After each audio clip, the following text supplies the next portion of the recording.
This person talking about beings coming out the sky, prophets and saviors coming through. I'm down with all of that. All that's cool. That's fly. But I'm like, damn. You can't help but to say, is this the only way this person's making money? Because if this is the only way, I don't video record these conversations. I mean, it's going to stay up live. It's going to be posted. That's as far as that goes.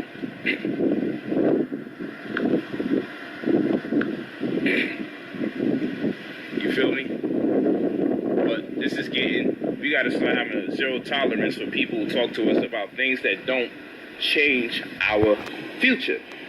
And it doesn't mean that you have to ridicule them. It means sometimes you say, hey, can you give us a forecast of money here and there sometimes? Because we just studied the Standard & Poor's and it says, man, $1 million is going to be worth $600,000. So that means $100,000 is going to be worth $60,000. So if I'm looking to go into a pension that I believe after working 30 hard years of work, I'm going to have $100,000 saved only, my $100,000 is going to be worth $60,000 by the time I retire. Come on, people make $60,000 a year.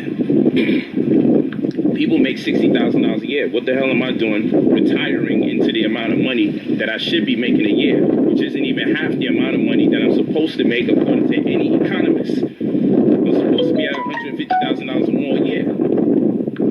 So why on earth would I even take the time out to retire into an amount of money that's not even half the amount of money I should be earning on a year-to-year basis? Are y'all even considering that?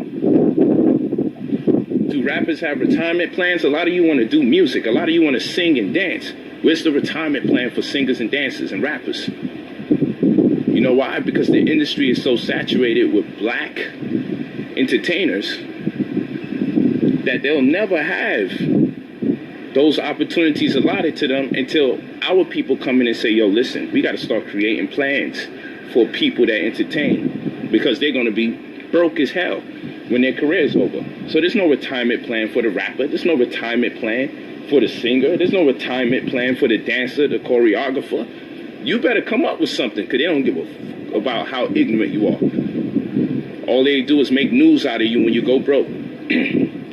I just saw, I think it's Felix Trinidad. Hope I'm not making an error.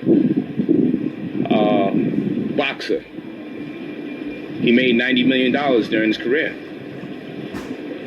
He's broke now. I just seen that today in the tabloids. He's broke now. So who cares if you're making $90 million and $90,000? If you don't have the knowledge, it's going to go anyway. You feel me? These rappers are going to have to be on the road when they're 60, 70 years old. Not because they love the music, because what else do they have? And they done signed a 360 deal, so even if they want to sell tube stocks, someone's going to get a percentage of the tube stocks because they signed those 360 deals.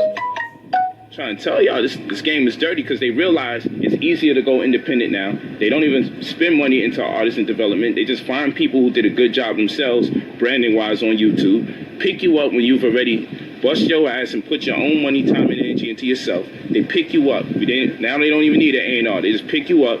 Distribution's a whole lot different. So they realize a lot of us are going to get smart and start going independent. So they like, man, we're going to tie you up with these 360 deals. So even when the contract so-called runs out and you do the amount of albums that we signed you to, you're still going to be obligated to give us a percentage of anything you do off of that name that grew into success. So like I said, if you work McDonald's after a successful rap career, they're going to get a percentage of your McDonald's check. That's a 360 deal. It's a death contract. Might as well be a mortgage. Might as well be a mortgage. So you gotta wake up and realize what's going on.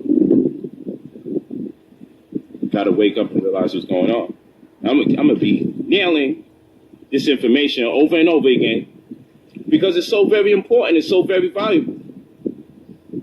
I don't want you to be able to come on my wall and not see anything that reflects some form of material success. There's a fear that if people see too much material success, they're going to become materialistic. So instead, we become these so-called, these quasi pseudo spiritual groups that's not into materialism. So we're wearing fucking rags, we're wearing rags showing up to lectures. Yes, and that's whack. Wearing rags showing up to lectures is whack.